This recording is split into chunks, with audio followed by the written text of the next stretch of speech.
Hey guys, Devani here, back with another video. In this video, it's gonna be pretty special. We're gonna be talking about Turning Red. Turning Red is a film I know gets a lot of hate and like gets memed on a lot by the community and like, cause it's not a great film, quote unquote. Luckily, I don't have that problem. Funny enough, this is actually one of my favorites, if not my favorite Pixar film of all time. This will be very new to the channel. I know it may be a little surprising for a lot of you, but I really love this movie. I love this movie to death, and I have a lot of things to say about it. Today I have a good friend of mine, mostly. Say hello. Hello there. So he's also a big fan as well, so thanks for joining me on this. Can't wait. Very excited. You know, a lot of people don't really talk about this movie anymore. Like, they don't. I'm granted, I know it's been like, it came out 2022, but like, and now it's 2025. So I think it'll be a good change in pace, you know, just to talk about it. In this video, we would just be giving our thoughts and opinions about the movie as a whole, characters, the plot. So I hope you guys enjoy. And without further ado, Melissa, do you want to kick things off? Have you actually seen the news? Oh, what news? No, I haven't. The latest update to the Turning Red franchise. Oh no, what happened? I think like a couple weeks ago, Lego came out with a set for Turning Red. Oh, that Lego set. Oh, I was like, wait, I was scared for a second. I was like, what? Oh yeah, one of my friends showed me a picture about that. That's so sick. Oh, yeah, the May Panda one, right? Yeah, the brickheads. Yeah, the brickheads. Oh, I gotta get my hands on that. I might buy that for like my little cousin, because she loves Turning Red too. Yeah, I never expected them to make a Lego set for it. Yeah, it's actually pretty funny. I didn't think so either. Yeah, it's like 3 years late. That's crazy. 3 years later. Well, I'm glad it's getting, you know, some sort of love at least, because it's just such a hated movie, which is so sad, because I think it was really, really good, in my personal opinion. I think the problem like people have with it is just the fact that it was too accurate to like the middle school experience, you know what I mean? Like, I guess people just don't like seeing that, like just seeing the cringy version of themselves like animated, you know, in a movie.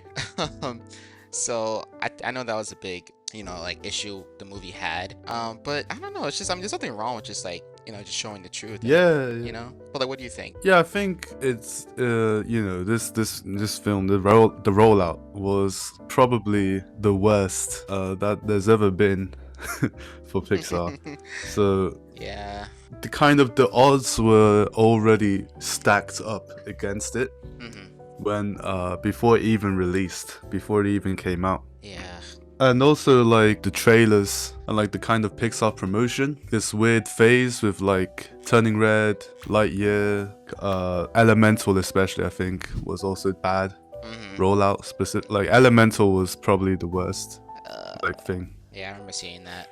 It was pretty bad. Basically, I think they don't want to like spoil the main tensions that are gonna be in the movie and kind of just try and make people interested based on something else. But that's not how most modern trailers are. You know, contemporary trailers, they usually highlight the main source of conflict, and like, you know, you actually know a lot about the plot going in for a lot of these movies. Because once they bought a ticket, that's all you need, right? Very true. Actually, the film did really well upon release. I know it went straight to Disney Plus, and that's why people also say that it flopped. But obviously, it's providing value to Disney Plus that's not being calculated. And when they talk about the flop, quote unquote, that's just in countries that don't have Disney Plus. Those went to the cinema. Yeah. No, I was just gonna say, because like, I mean, the thing was too is like they do look at Disney. Like, they were looking at the numbers from Disney Plus too. So it wasn't like that. Like, because originally I didn't know like it came out originally first at Disney Plus. I was like, because my friend told me about it, I was like, oh wow, I didn't know that. But at the same time, I was like, oh, that's not bad though, because if they did pretty well on Disney Plus already, and Disney themselves, and they look at those numbers, like a year later it was like released to cinemas, right?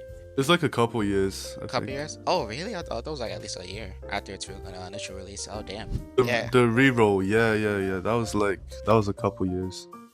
Yeah, but you know, all the odds were stacked against her, against Domishi, the director. But after it came out, you know, she got promoted because they knew all the odds were stacked against her, but she actually said, like in an interview once, like it became like the most, you know, watched thing on Disney Plus. I think like in terms of like watch time, I think. Oh, I see. Okay. Obviously, like people just like decided to watch it, and like especially families, I guess they're not even like tapped into the controversy or anything. They just like see it on the home screen and they just say, okay, you know. Yeah. Yeah, and I think the main reason the trailer failed is because in the real movie, at the start where she says I'm Alien Lee, she's kind of confident, but she's always failing. Like she fails to do the cartwheel. Yeah. She drops the basketball in the road and it gets Oh, yeah. squashed. With Tyler, yeah. Yeah, but they don't show that in the trailer. So people kind of thought that this character is being confident because she is like supposed to be. What it actually is just there's kind of like a denial thing going on, like her actual level of independence, especially at the temple, right? So Yeah. yeah. Yeah, May is really she's really fun. I like her a lot. A lot of people were saying they didn't really like her that much, like her, like Miriam, Priya, and Abby. But like, well, first off, like with May, like she's very very dorky and confident. But like I don't know, but it's just like that's how we were when we were in middle school. So it's like that's what I'm saying. Like the accurate, like it's so accurate.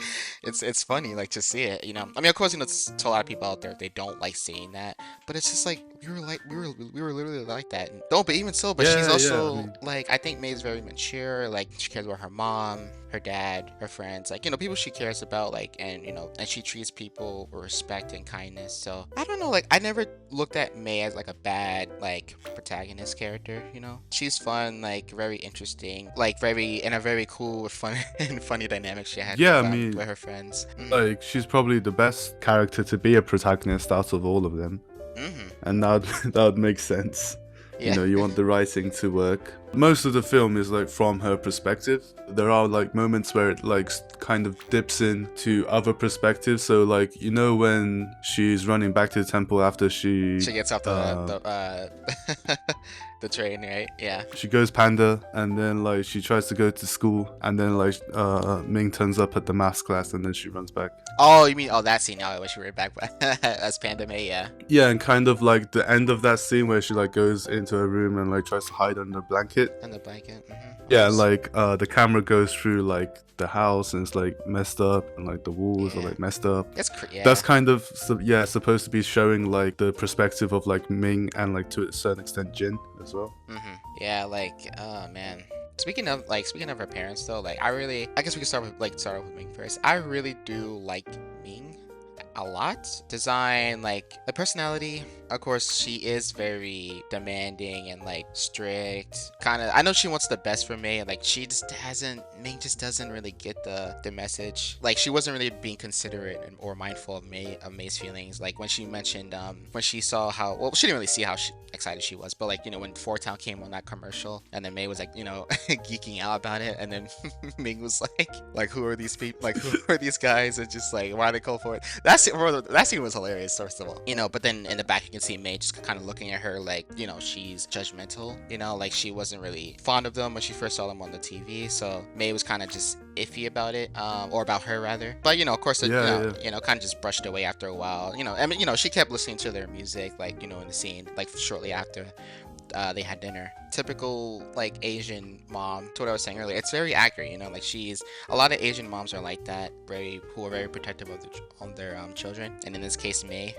She also has a very funny side to her as well. Like I don't know, she made me laugh a lot when I first watched it. Like she was making me laugh a lot. She definitely, yeah, like she has personality. I mean, I know she's toxic and just like out there, but like it's just out of love, and May knows that, of course. That's why I know it's in the Chinese culture for the kids to worship the parents, which is understandable. But she's not like a very bland, strict parent. She has like some sort of fun. She has a fun side to her. You can tell that's where May gets her from.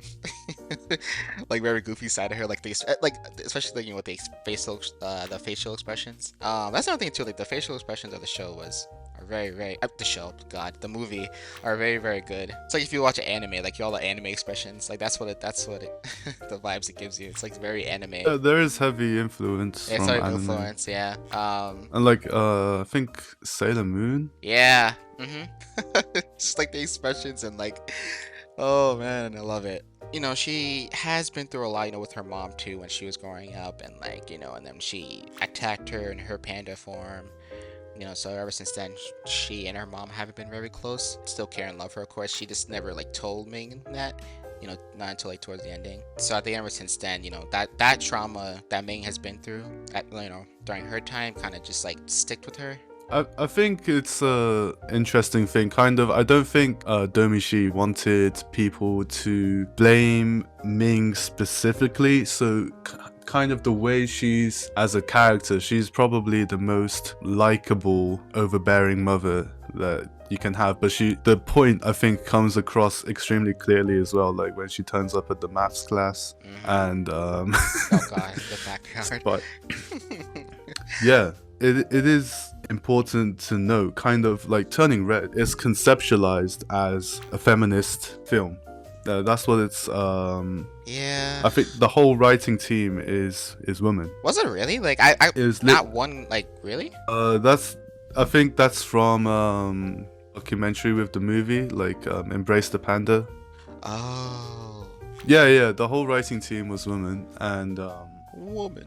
this is the interesting part, right? Because it's a feminist movie, but the antagonist, you think it's Tyler. It's not Tyler. It's actually Ming. Yeah. Like Tyler becomes it's kind of like this fake antagonist before the main like dramatic point of conflict. Like Tyler actually like basically gets converted. Right? Yeah. We talk about Tyler in a second, but like in terms of Ming, it's a feminist movie, but the antagonist is a woman as well. So it's kind of all about like this, how are girls and women kind of oppressed, but not specifically by patriarchs, just in other ways as well. So that's really interesting. And you kind of start off with Mei, who is already like kind of figure that can like persist through failure, but she still has trouble with self-expression, right? And self-actualization, because it's not like she isn't capable of it, but there is other forces impeding. Yeah, I see what you mean. Like, I guess like just bringing it now to her friends. I love how supportive Priya, Abby, and Miriam were to Mei. I know like Mei didn't want to tell him about the panda right away, and I get that because she was going through a lot of shit. I really do like how they were supportive, like right away, like when they came in her bedroom and they were discussing it. It just shows that they really care and love for her. You're the best. Aw, we love you, May. You're our girl. Yeah, no matter what. And that's why I think Mei was able to like control the panda like right away, like super fast. Like, so I guess from her perspective, she didn't expect them to like accept that right away. I mean, I didn't expect it either when I first watched it. I was like, whoa. I mean, it was pretty funny how like Abby and Priya, the way they reacted, like seeing how cool it was. It is cool. You heard her out, accepted it right away, and they were just saying, just prove it to Ming, and then she'll have to let you go to C4 Town.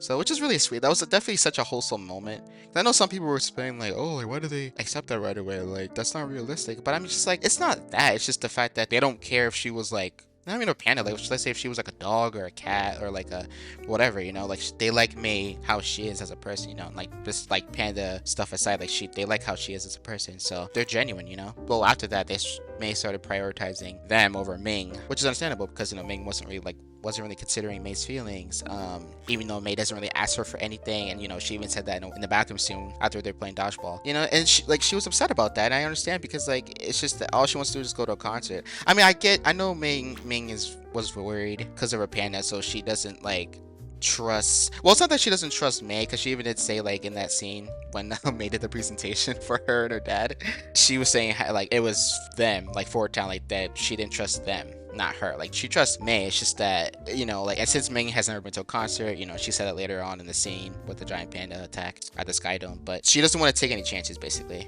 Yeah, I think that's where a lot of like the fun in the movie comes from. It's kind of like these small interactions and like kind of behaviors, and it's quite perceptive in a way, probably all the different things that can play out. Even in that scene where Mei is crying and they comfort her and they sing Four Town, right? You can kind of see Abby. You can already tell if you watch her body language that she's actually like prefers the panda and probably likes the panda most. She thinks it's cute and she likes the fur, etc., etc. With these characters as well, you can see how like developmental the film actually is, right? Because you were mentioning how Mei tames the panda like really quickly in the film, but there is like a deleted scene, right? The storyboard scene. It's kind of Mei and Ming like trying to tame the panda together.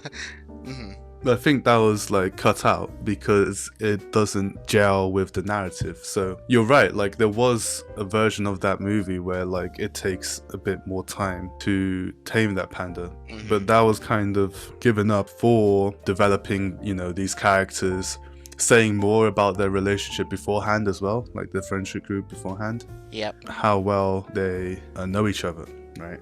The kind of support that they can provide. The thing about the Four Town, that kind of scene, we remember where Mei and Ming are watching the TV, and then like the Four Town advert comes on. That's I think that's quite significant in a couple ways, because the question like, why is there 5 of them? Hip hoppers. And why are they called Four Town if there are 5 of them? If it's called Four Town.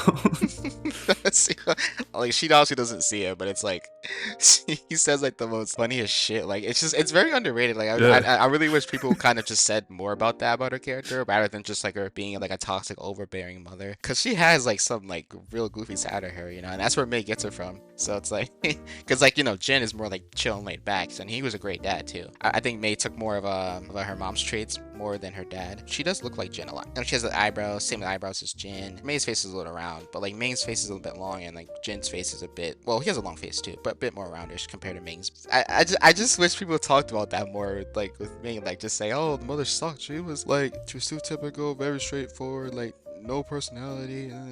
I'm like, she does though. It's like, and to be fair, like a lot of Asian moms are like that, you know. So it's like, and again, like once again, it's just like that. It's too accurate for people. I feel like some people out there just can't accept that. But it's like that's like, you know. But there are real like Asian moms who are like that. Ming's really funny. She had a lot of funny scenes. I just wish people embrace that more, because a lot of people don't really talk about it. They're saying, oh, like Ming's mom. I mean, May's mom. Sorry. Just how toxic and unbearing she was. She was very overprotective of her, and that's pretty much it. Like I haven't watched no one that actually said that like she has a very funny side of her. Yeah, you know, I just wish people kind of just mention that part about her. I think there's 5 of them in Four Town. It's because they need to accept Tyler into the friend group. Tyler, that's why. That's the reason. Oh my god. That's kind of how the film conceptualizes it, in my interpretation, because like these characters are like the celebrities, like mirrors for in service of like the character in the film. They're kind of demonstrated to be this kind of positive role model, let's say. Yeah. All these characters, and in one deleted scene or somewhere, I think Miriam was originally like explicitly had divorced parents, right? Oh really? Oh. And that's kind of shaped her character, but they've taken it out now, so it's not like a canon thing. Yeah. But it's still kind of part of her character. That's why Miriam kind of has the most emotional kind of intelligence, let's say. Yeah, it's and I feel kind like, of part. Yeah.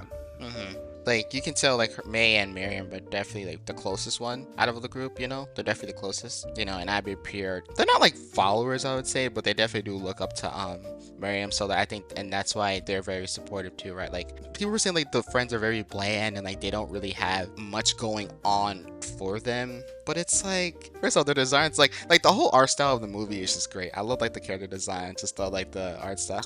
I love it a lot, you know. It's and like of course the facial expressions, like we said earlier, it's very it's very cartoony and like just lovable, you know. It's a good depiction of just like how we were like back in middle school. Well, in this case, you know, for all, you know, they're all females, of course, because I don't think there was a movie that had a Asian girl lead, right? No, I don't think so either. Disney, yeah, no. So you know, I it's mean, different. like there's Mulan, but like, yeah, I guess technically that. There were some comparisons with Mulan when it came out. But like I don't know, like I really like, you know, I really like Abby, Priya. Like I like her friends a lot.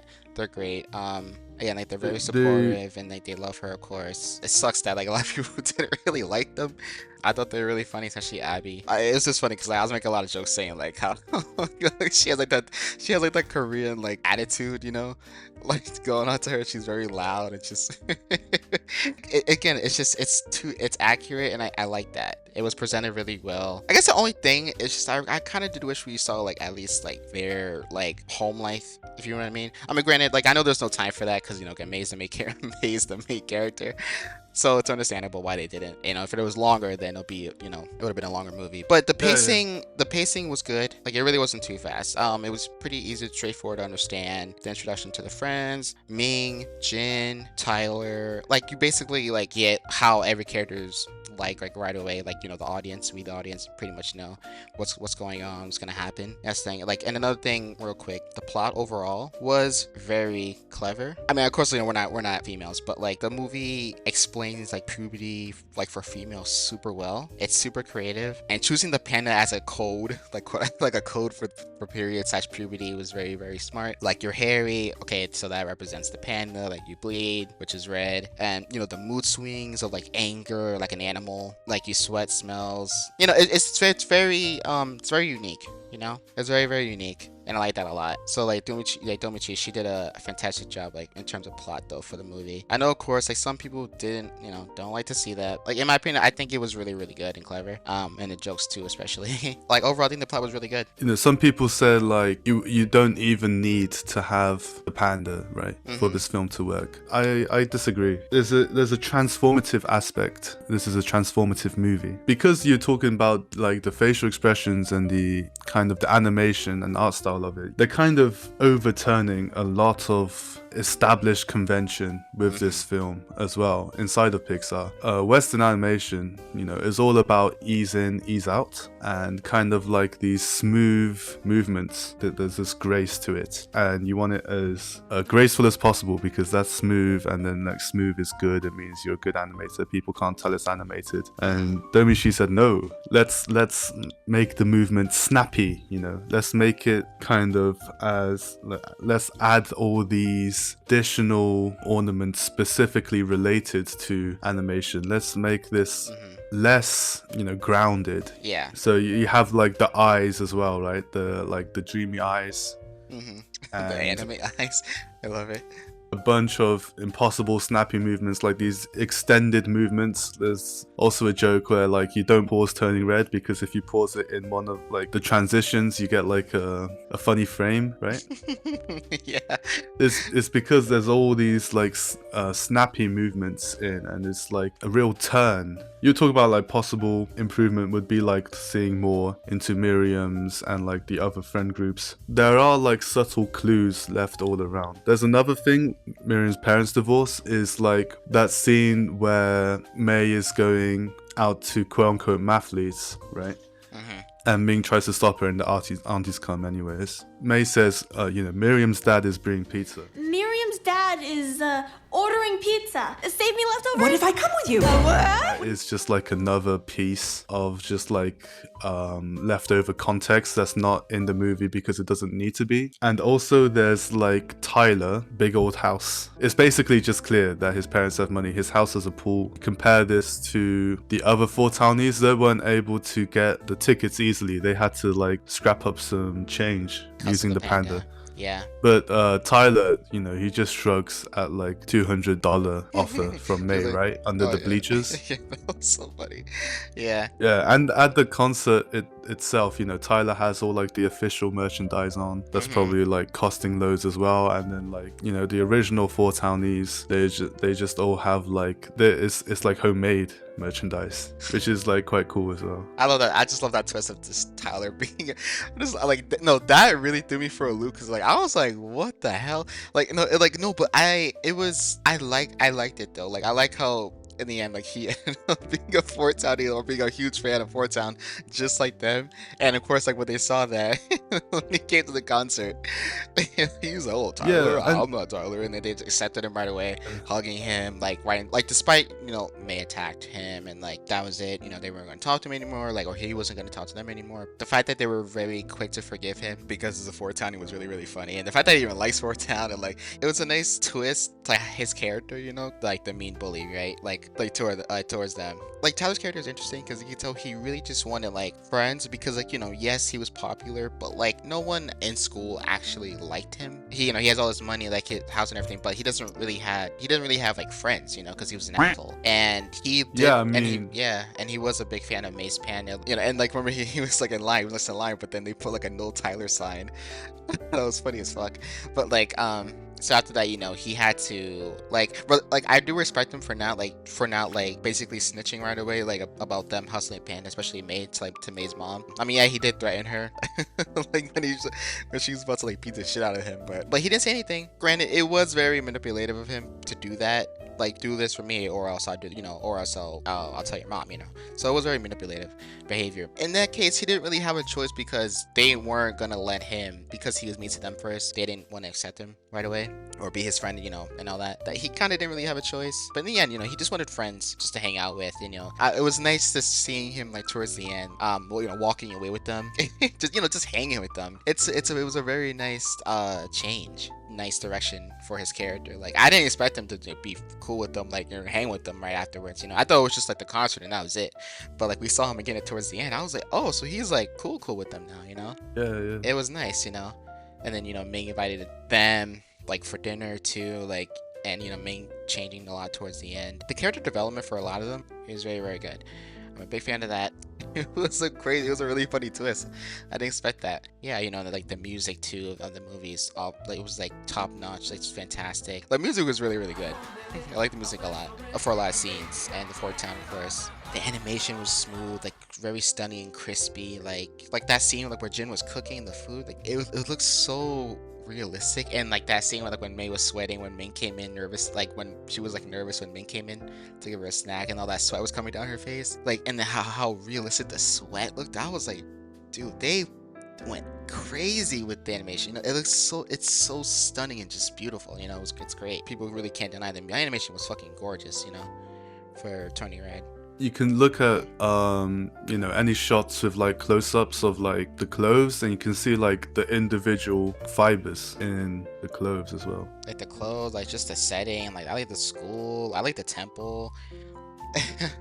Like, I don't know, I like everything about this, but like I love this movie to death. It's great. Like, it's just such a shame that you get such a bad taste in a lot of people's mouths. But granted, I know everyone is entitled to their opinion, so we do have to respect that, and I do. But I just wish like people kind of just gave the movie a bit another chance. Let me just like rewatch a little bit, like really just pay attention to the story and like the plot overall, like just the message it was trying to give. That's something too. I think people just miss, like, just the message overall of the movie. For Tyler, like his problem was kind of the same as May's, pretty much. Both had to like repress things, and I think Tyler's kind of there just to like he's influenced by societal pressures to not like Fort Town, but he likes Fort Town. Yeah. That's like the main. That really threw me off. I was like, okay. That's why Tyler is kind of attached as like the enemies of the Four Townies at the start of the movie. That's like why they know each other. He's hovering around because he wants in. That they don't understand that. Yeah, it's like he wanted to make friends, but just didn't really know how to. Just didn't have any, so it was hard for him to just try and like, that's why, like, he was popular, yeah, but like no one really liked him. He had to do something to try and like get to know people. He probably did go about it the wrong way. Sometimes you can't really blame the kid. It's like sometimes the parents don't help either, or tell them that, oh, like, just sit to yourself, be independent, don't make friends, just focus on school. I mean, I don't know if they really were, because they did comfort him. They attacked him, and then they came out and they kind of scolded Ming, saying like, what the hell is wrong with your daughter? Why would she do that to our son? That whole scene was very, very emotional. And they went in, said party's over, closed the door, shut off the lights, and and then Ming proceeded to scold the friends about the whole thing. So it was a very intense scene. But yeah, I see what you're saying though. Yeah, I mean, I think the one thing I can like confidently say I could have been done differently to make the movie better is probably just during the fight scene, or like the action scene between May and Ming. There's a bit of a fight scuffle. If the impacts just like were even more extended, and it like maybe even if that scene just like switched styles completely to something maybe more like closer to 2D but still actually 3D, or just like loads of black and white frames, impact hits and stuff like that, and really like push the bounds of what's already known inside of as like Pixar, right? They already pushed like so much with everything else. If they pushed that fight scene as well, just like did it even more, that would have, given how well the rest of it turned out, I think that scene would have changed from kind of what a lot of reviewers see as like the dull point to actually one of the most exciting parts of the film as well. With like the Tyler like scuffle, right? There is like this combat between May and like animalism. You know, Wisecrack in their video about Turning Red, they kind of touched on this. Like, there's a point where people kind of realize, actually, like, I'm an animal as well. I eat just like any other mammal has to eat. And you kind of like trying to tame yourself as like human rather than kind of an animal when you realize it. They were kind of talking about that. And I think there's kind of a bit of that. You kind of reach this stage of like biological changes. There's like this what's going on, and that's what it's trying to capture as well with the metaphor. And that's why there's kind of like this brute animalism that comes out, you know, before her friends come in the morning to sing full time with her. That scene where she's like looking at her hands and like makes claws with it as well. There's kind of like this combat with the animalism and also just like biological processes. The metaphor shifts, right? It shifts between different things, and one of the things the panda can stand for is kind of just like generally natural features of biology that people kind of try to suppress. Yeah, damn, that was very well said. Yeah. I don't know, just like the metaphor for the movie was great. The lesson overall, like it's basically just embracing who you are and understanding that you can learn how to cope and manage your emotions and, you know, your emotions / hormones, basically. It's very beautiful, and like I can't imagine anyone better to have done this than Pixar. Like it's a really good message for the kids too, because it is aimed towards like a younger audience, but like it's very real, and just the interactions with the characters, and like it's just everything was just very genuine, you know. I'm glad like it didn't end on a bad note, basically. You know, May kept her panda, like Ming didn't have her panda anymore, but it's sort of the best because I mean her panda was fucking huge and was like literally destructive. It was like Godzilla big. Like that's another thing too, real quick. I really wish we knew how, like, why her panda was so big, because like I know like her sisters were saying like, oh, like if May's panda is like Ming's, then we're in trouble. Yeah. You know. So and I was like, what the hell? Like, it's like Ming's face like in the corner, like she was like, oh, you know, she just like change the topic real quick. Yeah, but I really wish we knew why it was so big, like how her panda got so big compared to like to May's and like her mom and her sisters. I was like, what the hell? Like, you know, that would have been really, really cool, like if we got that type of extension behind it. But again, you know, it's a movie, so it's like they can only fit so much in like, what was like an hour and like 32 minutes, right? It's basically 90 an hour and minutes. a half. I mean, yeah, basically 90, like normal Pixar films. Yeah, like that's what I'm really hoping for, like some sort of like spin-off or something. Like I mean, don't get me wrong, I would love a Turning Red too. That would be sick. I think that if there were to be some sort of, you know, continuation, there'll be like a TV show, maybe, like, you know how they do in like for Inside Out with Dream Productions right now, like something like that. Just for more backstory continuation, like after like all the events that happened in 2002. It's weird, but like some people were like complaining, saying like, oh, how there was no like 9/11 reference because it was 2002, so it's like 1 year after, and it's a whole different like story. Like I feel like if there was a reference to it, especially for Pixar, like I think that would have been a bit too extreme, you know what I mean? It's mostly a kids movie, so it's like that would have been a bit too much. There was like no reason to really mention it. There was really no need for it. I mean, you know, I just don't think it was necessary, in my opinion. Yeah, but a lot of people were complaining about that too, but I'm like, but does it really matter? Do they have to make a reference? I know it's 2002. Oh god, I just realized like May's older than me. Like she was 13, and by at that time I was like 2. Yeah, but you know, I didn't feel like the reference there was really necessary. It was a bit strange, especially some people were complaining about it, but you know, like I didn't think this would be my favorite Pixar movie, but it is. Like I love it so much, you know. Like I really want like something. Like I'm really glad the Brick Panda May is coming out too. I definitely need to get my hands on that for sure. Jyn, real quick, was great dad. Obviously like the most loved one, I would say, in the film. People were like, oh yeah, he's great, he was a great dad, very supportive, very chill, laid back, and funny too. He had like, you know, his own little goofy side to him as well. Very understanding of May's feelings compared to Ming's, you know. He got his like spotlight like later on in the film, so yeah. But he was great. Like he's such a lovable dad. He was great. Like people will kill to get, you know, like to have a dad like that, you know. Unfortunately, you know, a lot of people don't have fathers who are like that, so him being like the laid back chill one it was nice to see, you know. Yeah, a lot of this film, because it's set like 20 years prior to the actual release of the film, like process of making a film is about like 5 years in Pixar. So they literally lined it up, and it was like towards the start of the year as well when it released, just like when the movie takes place. That's, oh, it's in 2002. That's really cool. So there's a lot of stuff about revisiting or like reclaiming the past. You know, the initial May character design where she's like much more scruffy, obviously rebellious. Yeah. Initially, May was going to be like kind of conflict. It'd be like all external conflict with her mother, right? It was kind of made more complex, and because like Turning Red is so developmental, the final product, right? You can see all the past developments kind of as footprints in it, even if they didn't actualize as part of the film. You can kind of see the influence, right? May became like kind of this more complex character. And I think it's a good thing. That would be more accurate to what Domi-shi during her tween years, right? There's also like this like semi-autobiographical nature of the film as well. It's kind of supposed to be about those things. So obviously, you know, with that rant section about 9/11, about the September 11 attacks, most people rejected what he was saying just like straight away. And kind of he was getting clowned on. The thing is, the date is extremely specific. It's like, you know, a few months after it happened. And there is kind of like this redoing the past type thing where you kind of, and it's like animation, so it's like exaggerated and more fun. The friend group is literally perfect, etc, etc. The overbearing mother, while she is overbearing, she's like the best, most likable version of an overbearing mother. So the overall mood of that time, because I think it was a bit of a dark mood during that time, even without the 9/11. Yeah. The reference is already there, you know, like people saying like, oh, there wasn't reference to 9/11. Well, there kind of is, just by virtue of like when it's set. Maybe you don't need a reference, but like you can also see what the film is. It's kind of like this realistic features of the film, even though there's the panda supernatural, right?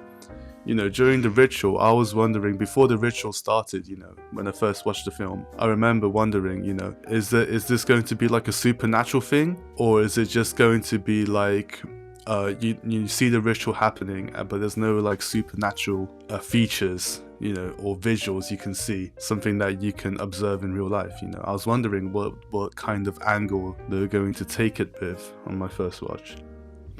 Obviously, it's trying to extend reality. It's not a film about terrorism.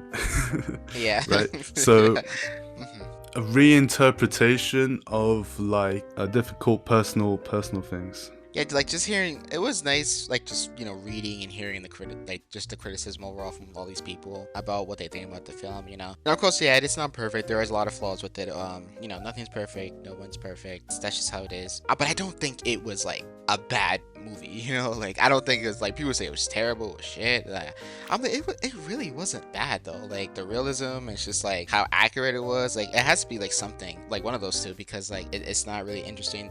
The plot's not that great. And again, you know, they're entitled to their opinion, but like, I don't know. I just feel like sometimes people just like, if someone says like, oh, this movie's bad, like just by looking at it without really watching it though, like fully watching it, you know, paying attention to the story, like the characters, like, you know, so it's just more like just train hopping basically, where they just kind of just follow other people without like giving their own real initial genuine thoughts behind it, you know. And it's sad because it's like, it really was a good movie. It was decent at the very least, but it wasn't bad, you know. I mean, of course, I think this movie is like 11 out of 10. Like I fucking love it, but a lot of people were just like downplaying this movie so hard, even though it really wasn't that bad.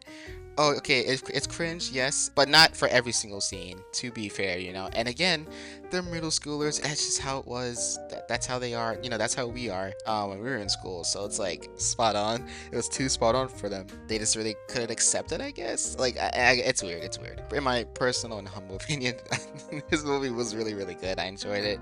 I love it. It's my favorite Pixar movie of all time. Now you guys know. I really didn't expect it to be, but it really is though. I love this movie too much, and I know I'll never stop loving it basically. Like, and there's gonna be more videos, and mostly will definitely be in it too, because he's probably like the second biggest Turning Red fan I've ever met. So I thank you again for joining me on this. No problem. Yeah, there will be more videos, guys. That's pretty much it. You know, talking about characters in like individually. I guess we can start off with May for the next one because she is the main character.